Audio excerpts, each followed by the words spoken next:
प्रत्येक दिवशी काहीतरी नवीन शिका. ज्ञान ही अशी गोष्ट आहे जी जितकी मिळवा तितकी वाढत जाते. प्रत्येक दिवस हा एक नवी संधी घेऊन येतो.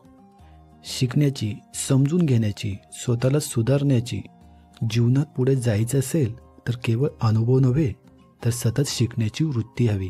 पुस्तक, माणसं, अनुभव हे सगळे आपले गुरु असतात. जिज्ञासू बना, विचार करा, चुका स्वीकारा आणि त्यातून बोध घ्या. शिकणं थांबलं की प्रगती थांबते. जो दररोज थोडं काहीतरी नवीन शिकतो तो आयुष्याच्या शर्यत कायम पुढे राहतो. म्हणूनच प्रत्येक दिवसाला एक नवीन ज्ञानाचा दरवाजा समजा आणि त्या दरवाजातून आत्मविश्वासाने पाऊल पुढे टाका. जर तुम्हाला हा व्हिडिओ आवडला असेल तर व्हिडिओला लाईक आणि चॅनलला सबस्क्राईब करायला विसरू नका. धन्यवाद.